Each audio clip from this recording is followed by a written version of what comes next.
The pioneer of open field warfare has returned with Battlefield Bad Company 2, and the soldiers of Bad Company are faced with even more insurmountable odds to overcome.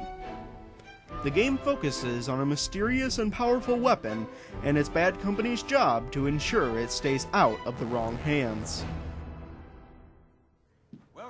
The campaign is fun and will last about 10 hours, but the story is filled with one bad cliché after another. I think my retirement just got postponed. That's what just happened. Again. And unfortunately, it's just not told very well, leading to an overall single-player experience that is good, but forgettable. Tango's down. The sound design here is also lackluster.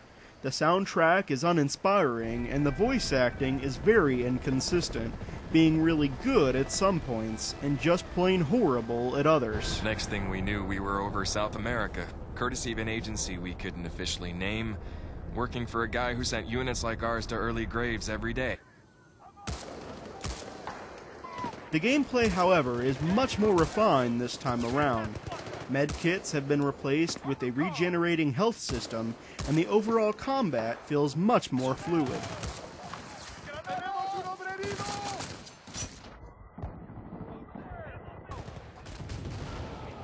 As with most Battlefield games, the gameplay is much more vehicle-focused than other first-person shooters. I was disappointed with the first Bad Company installment because of poor vehicle controls. Luckily, this has been addressed, with vehicles being much easier to control this time around. However, helicopters still take a lot of getting used to.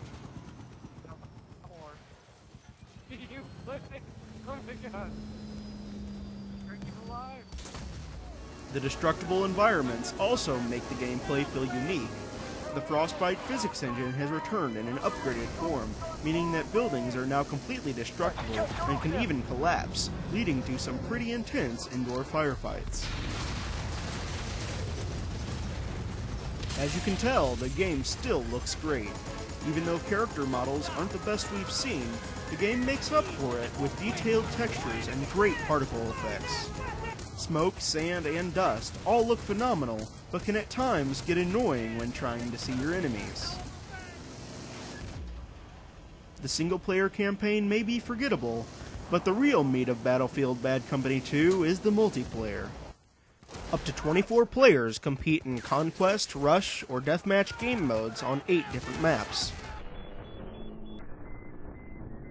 Squads have definitely been improved this time around, allowing you to party up much more easily without worrying about being split up by the game, which was pretty common with the first Bad Company. You can also spawn with your squad, which makes the game much more fun and helps to encourage teamwork. Unfortunately, the matchmaking seems to be a bit off, often pairing level 1s with level 20s and 30s, and matches can easily be ruined by spawn kills. Another downside to the multiplayer is that overall it's a bit shallow. With only 8 maps and 3 game modes, it can get repetitive fast, which leads to a game with not much replay value. It's disappointing to me that the Battlefield developers still haven't come up with new game modes for the series, instead relying on their old staples repeatedly. I would love for them to start getting creative with their game modes in the next installment, perhaps even lift online objectives straight from the single-player experience. This would help to raise the replay value and overall fun of the multiplayer experience. With that being said, there is still a lot of fun to be had here. Fighting it out on a huge battlefield feels great, and the ability to take on any role and use any vehicle is still an immersive and unique experience. Battlefield Bad Company 2 may not dethrone Call of Duty as king of the shooters, but it's certainly a great addition to the franchise, and a definite must-have for any die-hard Battlefield fan. That is the greatest thing I have ever seen in my entire life.